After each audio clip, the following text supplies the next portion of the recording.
कुछ ही मिनटों में 12 बजने ही वाले थे। दूसरे दिन 14 फरवरी, वैलेंटाइंस डे। हश्मिता अपने प्रेमी भुवन का इंतजार कर रही थी। 14 फेब वैलेंटाइंस डे आ गया। भुवन जरूर मेरे लिए आएगा। वो मेरे लिए बहुत अच्छा तोहफा लाएगा। मैं उसे मोबाइल जरूर गिफ्ट करूंगी।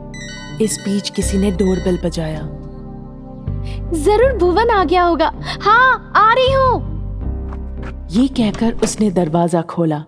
फिर उसने एक भयानक दृश्य देखा। एक शैतान ने भुवन का धड़ पकड़ा हुआ है। डार्लिंग, ये मेरा गिफ्ट ले लो। ये देखकर हर्षिता ने कहा भुवन, और बेहोश हो गई। बहुत समय के बाद उसे होश आया। उस वक्त वो हॉस्पिटल के बिस्तर में थी। फिर वो सोची, मैं यहाँ कैसे आई? भुवन का धड़, भुवन मर गया। इस तरह वो चिल्लाने लगी। वो सुनकर डॉक्टर वहां आकर बोले, देखो हर्षिता, कुछ नहीं हुआ तुम्हें, सब ठीक हो जाएगा, कुछ देर आराम करो। डॉक्टर, यहाँ मुझे किसने लाया? आपके पति अरुण, उन्होंने तुम्हें यहाँ लाया। अरुण यहाँ आया था। पर डॉक्टर, मेरी तो अभी तक शादी भी नहीं हुई। मुझे नहीं पता अरुण कौन है। डॉक्टर, क्या हुआ इसे? क्यों ये इस तरह बात कर रही है? वो मुझे पहचान भी नहीं रही है। अरुण, आप मेरे साथ आइए, मैं आपको सब बताता हूँ। फिर डॉक्टर ने हर्षिता से कहा, देखो हर्षिता, तुम अगर थोड़ी देर आराम करोगी, सब ठीक हो जाएगा। ये कहकर डॉक्टर और अरुण बाहर चले गए। मुझे कुछ समझ नहीं आ रहा है। ये कहते कहते वो सो गई। डॉक्टर अरुण को बाहर ले गए और बोले, देखो अरुण, तुम्हारी पत्नी कुछ ऐसा भयानक देखी है कि बहुत ज्यादा डर गई है, इसीलिए वो इस तरह बर्ताव कर रही है। अच्छा अरुण, एक बात बताइए, आपकी पत्नी बार बार भुवन भुवन कह रही है। कौन है ये भुवन? डॉक्टर, मुझे नहीं पता कौन है भुवन। मैं हमेशा की तरह ऑफिस से घर आया, मैंने देखा हर्षिता दरवाजे के पास बेहोश हो पड़ी है। मैं डर गया और जल्दी से उसे हॉस्पिटल ले आया। अच्छा अरुण, कोई बात नहीं, वो फिर नॉर्मल हो जाएगी। ये कहकर वो वहां से चले गए। कुछ देर बाद हर्षिता नींद से जगी। अरुण उसके पास गया। क्या हुआ जी? हम यहाँ क्यों हैं? मुझे क्या हुआ? हर्षिता, कुछ नहीं हुआ, तुम कुछ देर सो जाओ। नहीं नहीं, मुझे यहाँ नहीं रहना। चलिए घर चलते हैं, चलिए ना। ठीक है हर्षिता, चलो घर चलते हैं। फिर अरुण ने डॉक्टर को बताया कि वो हॉस्पिटल से हर्षिता को लेकर घर जा रहा है।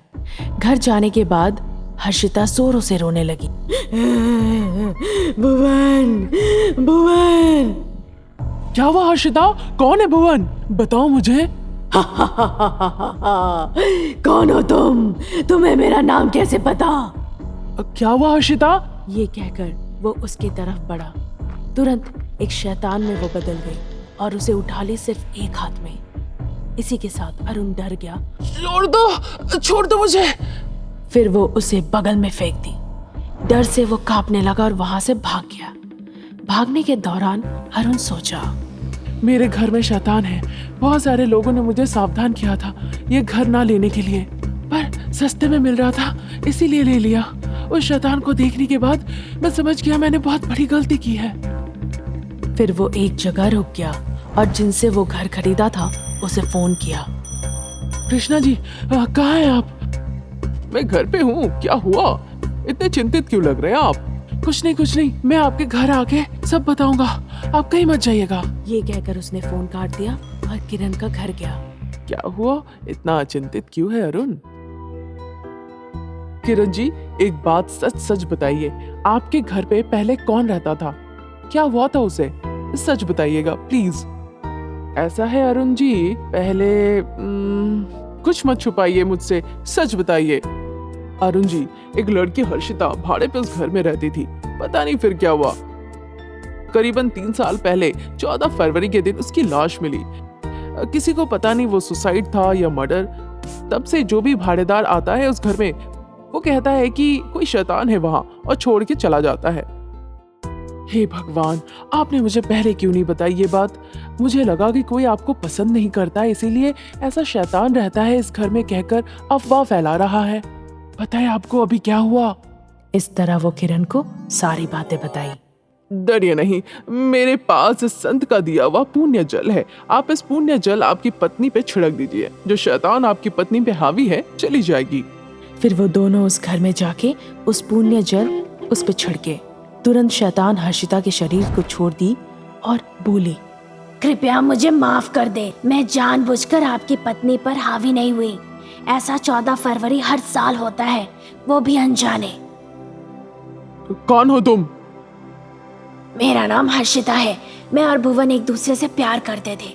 अरविंद जो हमारे प्यार के बारे में सब कुछ जानता था, फिर भी जबरदस्ती बोला उसे प्यार करने के लिए। उसने मुझे चेतावनी दी, अगर मैं प्यार ना करूं वो मुझे मार देगा। 14 फरवरी मैं भुवन का इंतजार कर रही थी और अरविंद एक शैतान के रूप में आया। भुवन का सिर्फ धड़ ले आया और बोला, ये तोहफा है तुम्हारे लिए। कैसे पता कि अरविंद शैतान था? हाँ, अरविंद मर चुका था, फिर वो शैतान बन गया। फिर वो भुवन का धड़ काट दिया और उसे भी मार दिया। ये भयानक दृश्य देखते ही मेरी मौत हो गई, इसीलिए मैं यहाँ शैतान बन के रह गई। मुझे किसी से कोई दुश्मनी नहीं, मुझे माफ कर दे। ये कहकर वो शैतान दुखी होकर वहां से चली गई।